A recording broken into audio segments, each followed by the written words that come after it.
Assalamualaikum warahmatullahi wabarakatuh. Berjumpa kembali dengan channelnya Bu Ulfa. Halo anak-anak kelas 12. Dalam kesempatan kali ini, Bu Ulfa akan membahas mengenai sikap kritis dalam menghadapi tantangan globalisasi. Karena kita masih pembelajaran jarak jauh, Bu Ulfa akan senantiasa mengingatkan kalian untuk tetap jaga kesehatan. Ingat pesan ibu, 3M plus 1. M yang pertama, mencuci tangan menggunakan sabun dan air mengalir. M yang kedua, menggunakan masker. M yang ketiga, menjaga jarak agar jauh dari kerumunan. Dan yang terakhir adalah berolahraga dan makan makanan yang bergizi. Marilah kita mulai pembelajaran kali ini dengan berdoa membaca basmalah. Bismillahirrahmanirrahim. Oke, tujuan pembelajaran kita kali ini adalah setelah kalian mengikuti pembelajaran dan melakukan pengamatan di lingkungan sekitar kalian, diharapkan kalian mampu untuk menganalisis dan menunjukkan sikap kritis dalam menghadapi tantangan globalisasi. Arus globalisasi berlangsung sangat cepat. Masalah sosial akibat globalisasi dapat dialami oleh siapa saja, termasuk kalian. Oleh karena itu, sikap kritis dan berpikir kritis sangat diperlukan bagi generasi milenial dalam menyikapi permasalahan sosial akibat globalisasi. Nah, sikap kritis sebagai upaya untuk mengatasi permasalahan sosial akibat globalisasi antara lain yang pertama, meningkatkan kualitas sumber daya manusia. Ingat, kualitas sumber daya manusia yang rendah ini menjadi penyebab utama bagi bangsa Indonesia untuk sulit menjadi negara maju. Sebetulnya kekayaan alam negara Indonesia ini melimpah, tetapi tidak bisa dikelola sendiri oleh bangsa Indonesia karena sumber daya manusia Indonesia itu tidak mempunyai skill untuk mengolahnya. Sehingga akhirnya banyak kekayaan alam Indonesia ini banyak diolah, dieksploitasi oleh negara-negara maju, di mana mereka yang mempunyai modal dan juga mempunyai kemampuan untuk mengeksploitasi kekayaan alam yang ada di Indonesia. Nah, untuk itu, upaya yang bisa dilakukan adalah dengan meningkatkan kualitas sumber daya manusia. Ada beberapa upaya dalam peningkatan SDM, antara lain yang pertama, membangun akses dan pemerataan pendidikan di berbagai wilayah. Tidak hanya di kota besar, tetapi juga ke pelosok-pelosok tanah air. Sehingga akses pendidikan ini bisa dirasakan oleh masyarakat Indonesia yang ada di pelosok. Termasuk di dalamnya adalah sarana dan prasarana pendidikan yang memadai. Termasuk juga kualitas tenaga pendidik dan tenaga kependidikan yang berkualitas. Sehingga diharapkan bisa meningkatkan mutu wajib belajar 12 tahun. Nah, apabila kualitas pendidikan meningkat, diharapkan upaya yang ketiga dapat meningkat pula kualitas tenaga kerja. Sehingga tenaga kerja yang diciptakan dari pendidikan tersebut ini mempunyai profesional atau mempunyai skill yang tinggi. Tetapi ingat, tidak hanya pendidikan saja, tetapi harus untuk meningkatkan kualitas sumber daya manusia juga harus diperluas akses pelayanan kesehatan masyarakat. Kalau kualitas pendidikannya sudah maju tetapi kesehatannya rendah, niscaya tidak akan bisa meningkat kualitas sumber daya manusianya, sehingga perlu diperluas akses pelayanan kesehatan masyarakat. Kemudian yang kelima, meningkatkan pemberdayaan masyarakat. sehingga dapat diciptakan sumber daya manusia yang lebih berkualitas. Yang kedua, berpegang teguh pada norma-norma sosial. Saat ini, sebagian besar masyarakat itu menilai norma-norma lokal itu ketinggalan zaman dan menganggap bahwa nilai dan norma dari negara maju, dari negara barat ini dijadikan sebagai kiblat modernisasi. Menjadi modern itu bukan berarti kemudian kita meniru pola hidup negara maju dan melupakan budaya sendiri. Tetapi manusia modern ini berarti mereka-mereka yang dapat meningkatkan kualitas hidup mereka sesuai dengan karakter budaya, nilai, dan norma yang ada dalam masyarakat.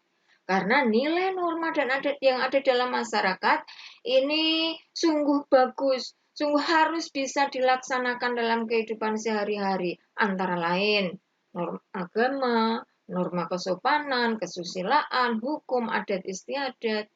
Misal, musyawarah, nilai religius, santun, tolong-menolong. Ini adalah budaya lokal bangsa Indonesia, jati diri bangsa Indonesia yang harusnya ini kita lestarikan sehingga kita tidak tergerus oleh dampak negatif dari globalisasi. Kemudian yang ketiga, mewujudkan globalisasi. Apa itu globalisasi? Globalisasi merupakan perpaduan antara budaya global dengan budaya lokal. Bagaimana caranya? Yaitu dengan menciptakan karya tiruan budaya global agar dapat diminati masyarakat. Nah, zaman sekarang ini banyak masyarakat kita yang sudah melakukan globalisasi, di mana bahan dasarnya adalah bahan dasar lokal dari produk Indonesia, tetapi penyajiannya dibuat secara kekinian, meniru budaya global. Contoh, burger rasa balado, singkong keju, batik, ini dijadikan sebagai gaun, sehingga diminati oleh masyarakat internasional. Yang keempat, menumbuhkan sikap bangga terhadap identitas bangsa Indonesia. Identitas bangsa Indonesia yaitu suatu jati diri atau karakter yang khas yang dimiliki oleh suatu bangsa dan tidak dimiliki oleh bangsa lain, sehingga bisa membedakan antara budaya yang satu dengan budaya yang lain. Nah, identitas bangsa Indonesia antara lain sebetulnya ini juga sudah tertuang dalam Pancasila sebagai dasar negara Indonesia. Misalnya, mementingkan nilai religius, mementingkan sikap gotong royong, tolong menolong, senantiasa menempuh jalan musyawarah, menghormati harkat dan martabat manusia, dan juga budaya-budaya khas Indonesia. Antara lain misalnya angklung, gamelan, tarian-tarian tradisional ini bisa tergeser oleh budaya-budaya populer sehingga akibatnya budaya lokal ini bisa hilang atau bisa kemudian tergeser oleh budaya lokal karena biasanya budaya lokal itu lebih mudah untuk ditiru oleh masyarakat. Kemudian yang kelima adalah gerakan kembali ke alam, back to nature. Ingat, alam adalah sumber kehidupan manusia. Untuk itu, manusia harus menganggap alam sebagai bagian dari dirinya. Alam adalah sahabat manusia, sehingga dalam kehidupan sehari-hari kita harus menerapkan gaya hidup yang ramah lingkungan. Back to nature, ini untuk mengurangi pemanasan global. Nah, bagaimana caranya untuk mengatasi pemanasan global yang bisa diterapkan dalam kehidupan sehari-hari? Antara lain ada 3. Yang pertama melakukan 5R, reduce, reuse, recycle, replace, dan replant. Yang kedua, melakukan penanaman pohon. Ini juga tertera dalam replant nanti yang akan saya jelaskan.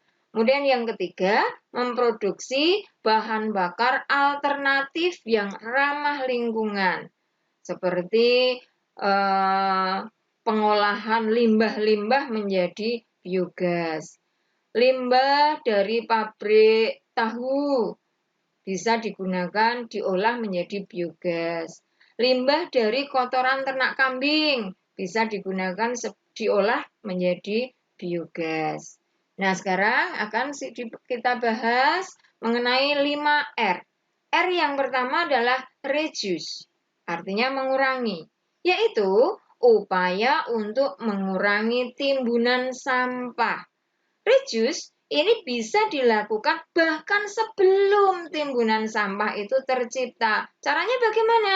Yaitu dengan mencegah upaya penimbunan sampah, dengan mengurangi kebiasaan konsumtif.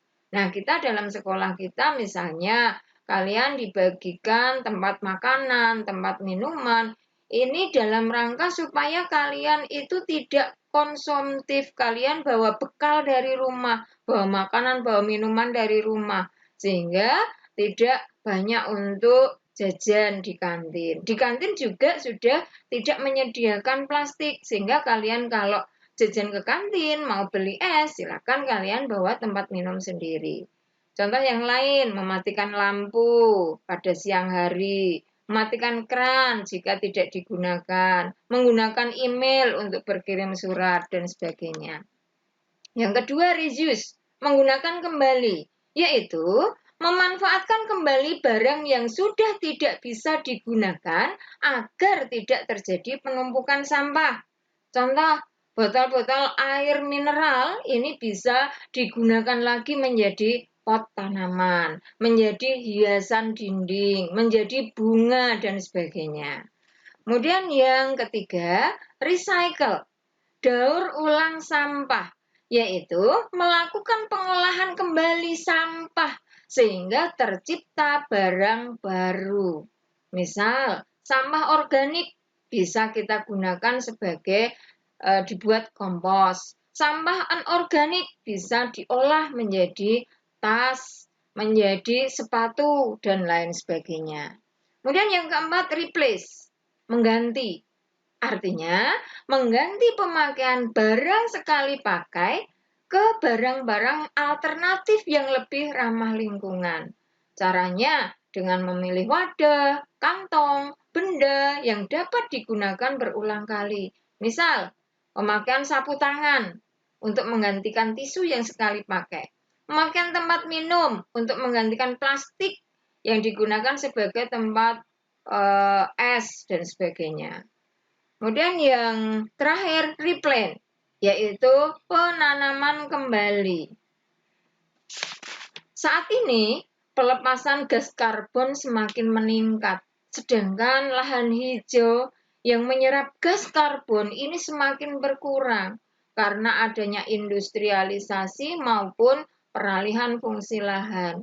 Namun sebetulnya tidak ada lahan, ini bukan menjadi alasan untuk tidak menanam pohon. Kita dapat menanam tanaman dalam pot atau dengan sistem hidroponik, sehingga lingkungan kita, terutama lingkungan di sekitar kita, ini tetap hijau. Nah, ini antara lain 5R, di mana 5R ini adalah cara kita agar kita kembali ke alam, kita bisa melestarikan alam, supaya alam menjadi lestari dan alam adalah sebagai sahabat kita. Terima kasih atas perhatian kalian, semoga bermanfaat. Kita akhiri pembelajaran kali ini dengan membaca hamdalah. Alhamdulillahirrabbilalamin. Terima kasih. Wassalamualaikum warahmatullahi wabarakatuh.